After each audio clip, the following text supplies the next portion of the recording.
इस फिल्म की कहानी पॉल और बी नाम के एक कपल पर आधारित है जो दिन रात घपाघप करने के लिए जंगल के बीच में बने हुए एक कैबिन में जाते हैं। अब इनके साथ वहाँ पर क्या क्या होता है और वो दोनों अपने इस महान काम को पूरा कर पाते हैं या नहीं, ये हम आज की इस एक्सप्लेनेशन में देखने वाले हैं। हेलो दोस्तों, आज मैं जिस फिल्म को एक्सप्लेन करने वाला हूँ उस फिल्म का नाम है हनीमून और ये फिल्म 2014 में रिलीज हुई थी। मूवी की शुरुआत में हम एक न्यूली मैरिड कपल बी और पॉल को देखते हैं जो घपाघप करने के लिए जंगल के बीच में बसे हुए बी के एक फैमिली कैबिन में आते हैं। दरअसल इन दोनों को दिन रात घपाघप ही करना था, इसलिए ये दोनों ऐसी सुनसान जगह पर आए थे जहाँ पर इन्हें कोई डिस्टर्ब ना करे। कैबिन में पहुंचने के बाद बी पॉल को सारा कैबिन दिखाती है, पर पॉल का कैबिन देखने में कोई इंटरेस्ट नहीं होता क्योंकि उसकी हवस अभी चरम सीमा पर पहुंची हुई थी और उसे उसी वक्त ही धुआंधार घपाघप करना था। फाइनली रात को पॉल की इच्छा पूरी हो जाती है और वो दोनों पूरी रात पलंग तोड़ते हैं। रात को जब दोनों थककर सो रहे होते हैं तो अचानक बाहर खिड़की से उनके मुंह पर एक लाइट आती है। अब इन दोनों ने पूरी रात इतना घपाघप किया था कि इनको होश ही नहीं होता कि बाहर से इन पर कोई नजर रख रहा है। अगले दिन बी और पॉल घूमने के लिए कैबिन के पास में ही बने हुए एक तालाब में बोट लेकर जाते हैं। अब पूरी रात पलंग तोड़ने के बाद भी पॉल में इतनी ज्यादा हवस भरी हुई थी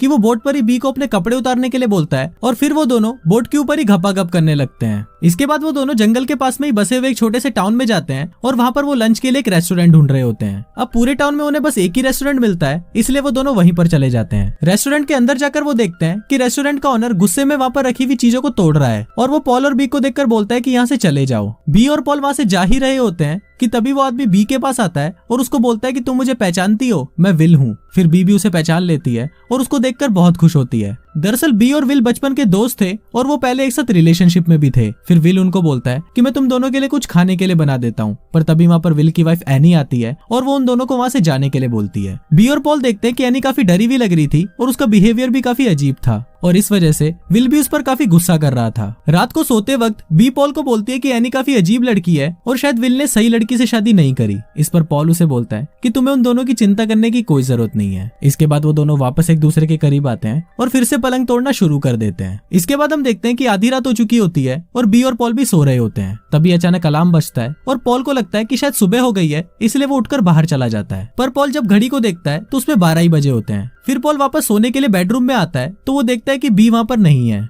पॉल बी को पूरे कैबिन में ढूंढता है पर वो उसे कहीं भी नहीं मिलती। इस पर पॉल बहुत ज्यादा डर जाता है और उसे ढूंढने के लिए वो जंगल में चला जाता है। पॉल जंगल में थोड़ा ही आगे पहुंचता है और वो देखता है कि बी वहाँ पर बिना कपड़ों के अपने सिर को नीचे झुकाकर खड़ी हुई है। फिर पॉल उसके पास जाकर उसे बुलाता है तो बी अचानक से डर जाती है। इसके बाद पॉल अपनी शर्ट उतारकर बी को पहनाता है और वो उसे कैबिन के अंदर वापस ले आता है। थोड़ी देर बाद पॉल बी से पूछता है कि तुम बाहर क्या करने गई थी, तो इस पर बी उसे बोलती है कि मुझे कुछ याद नहीं है, शायद मैं नींद में चलते हुए बाहर चली गई थी। पॉल को ये सब काफी अजीब लगता है पर वो बी को कुछ बोलता नहीं है। अगले दिन से पॉल ये नोटिस करता है कि बी काफी अजीब बिहेव कर रही है और वो बहुत सारी चीजें भूलने भी लगी है। यहाँ तक कि बी को उसके रिलेशनशिप की पुरानी बातें भी याद नहीं है। इसके अलावा पॉल बी की थाई पर कुछ निशान देखता है और जब वो बी से पूछता है कि ये क्या है तो इस पर बी उसे बताती है कि ये निशान मच्छर के काटने की वजह से हुआ है। पर पॉल बी की किसी भी बात पर यकीन नहीं करता और वो उसी जंगल में वापस जाता है जहाँ पर उस रात उसे बी मिली थी। वहाँ ढूंढने पर पॉल को बी की एक ड्रेस मिलती है जो फटी हुई थी और उस पर कोई लिक्विड लगा हुआ था। रात होते ही पॉल में वापस हवस जागने लगती है और वो बी के पास आकर उसके साथ घपाघप करना शुरू कर देता है, पर बी उसे वहीं रोक देती है और बहाना बनाने लगती है कि वो थकी हुई है। ये सुनकर पॉल नाराज हो जाता है और वो बी से उसकी ड्रेस के बारे में पूछने लगता है। इस पर बी पॉल को झूठ बोलती है कि वो ड्रेस गंदी हो गई थी, इसलिए उसने उस ड्रेस को लॉन्ड्री में डाल दिया था। तभी पॉल बी को वो ड्रेस दिखाता है और उस पर गुस्सा करने लगता है। पॉल को ये भी लगता है कि बी उसे धोखा दे रही है। इस पर उन दोनों में लड़ाई हो जाती है और वो दोनों बिना घपाघप किए ही सो जाते हैं। रात को सोते वक्त फिर से खिड़की से वही लाइट आती है, पर इस बार पॉल उस लाइट को देख लेता है और पता लगाने के लिए बाहर जाता है। पर पॉल जैसे ही बाहर पहुंचता है तो वो देखता है कि वहाँ पर कोई भी नहीं है। अब पॉल को शक होने लगा था कि शायद बी का अफेयर विल के साथ चल रहा है। अगले दिन हम बी को देखते हैं जो अपनी डायरी में लिख रही होती है कि मेरा नाम बी है, मेरे हस्बैंड का नाम पॉल है और इसके साथ वो अपना एड्रेस भी लिख रही होती है। पर जैसे ही वो वहाँ पर पॉल को आते हुए देखती है तो वो उस डायरी को बंद करके छुपा लेती है। फिर पॉल बी के पास आता है और उसे कल रात के लिए माफी मांगता है। इसके बाद वो दोनों फिशिंग के लिए तालाब पर जाते हैं और वहाँ पर पॉल बी को बोलता है कि अब उन्हें वापस शहर चले जाना चाहिए क्योंकि यहाँ पर कुछ भी ठीक नहीं हो रहा। इस पर बी पॉल को मना कर देती है और बोलती है कि अभी तक तो हमने अच्छे से एंजॉय भी नहीं किया। फिर बी पॉल के नजदीक आती है और पॉल बी के मौत के कुएं में अपनी उंगली डालने लगता है। पॉल जैसे ही अपना हाथ बाहर निकालता है तो वो देखता है कि उसकी उंगली पर खून लगा हुआ है और इसके साथ ही बी के मौत के कुएं से भी बहुत सारा खून निकलना शुरू हो जाता है। इसके बाद वो दोनों वापस कैबिन में आ जाते हैं और पॉल बी को बोलता है कि उन्हें डॉक्टर को दिखाना चाहिए, पर बी पॉल को मना कर देती है और बोलती है कि ये अपने आप ही ठीक हो जाएगा। इस पर पॉल बी पर बहुत गुस्सा करने लगता है और बी से पूछता है कि तुम आजकल इतना अजीब बिहेव क्यों कर रही हो। पॉल बी से ये भी पूछता है कि क्या तुम्हारा विल के साथ कोई अफेयर चल रहा है, तो इस पर बी उसे कोई जवाब नहीं देती। अब पॉल को यकीन हो चुका था कि बी का विल के साथ अफेयर चल रहा है, इसलिए वो विल से बात करने के लिए उसके घर पर जाता है। रास्ते में पॉल को एनी मिलती है और जब पॉल उससे बात करता है तो एनी उससे वही बातें बोलती है जो बी अपनी डायरी में लिख रही थी, जैसे उसका नाम एनी है, उसके हस्बैंड का नाम विल है और उसके घर का एड्रेस। फिर पॉल एनी से पूछता है कि विल कहाँ पर है, तो एनी उसको बोलती है कि तुम लोग यहाँ से चले जाओ, तुम यहाँ पर सेफ नहीं हो। और ये बात बोलकर एनी वहां से चली जाती है। एनी जब जा रही होती है तो पॉल देखता है कि उसके पैरों में भी वही निशान बने हुए हैं जो बी के पैरों पर थे। इसके बाद पॉल को पानी के अंदर विल की कैप तैरती हुई दिखती है। पॉल जब उस कैप को उठाकर देखता है तो उस पर खून लगा हुआ होता है और ये देखकर पॉल समझ जाता है कि विल के साथ जरूर कुछ गलत हुआ है। इसके बाद पॉल छुपकर विल के घर पर जाता है और देखता है कि वहाँ पर उनका कंप्यूटर ऑन रखा हुआ है और उसमें कैमरे की रिकॉर्डिंग्स चल रही हैं। फिर पॉल उसमें कुछ दिन पहले की रिकॉर्डिंग्स प्ले करता है और उसमें देखता है कि एनी भी आधी रात को एक लाइट का पीछा करते हुए जंगलों के बीच चली गई है। पॉल आगे देख ही रहा होता है कि तभी अचानक कंप्यूटर बंद हो जाता है। फिर पॉल की नजर उनकी दीवार पर पड़ती है जिस पर डायरी के पेज चिपके हुए थे और उन पर वही बातें लिखी हुई थी जो बी अपनी डायरी में लिख रही थी। फिर पॉल एक पेज उठाता है और देखता है कि उस पर भी वही लिक्विड लगा हुआ है जो उस दिन बी के ड्रेस पर लगा हुआ था।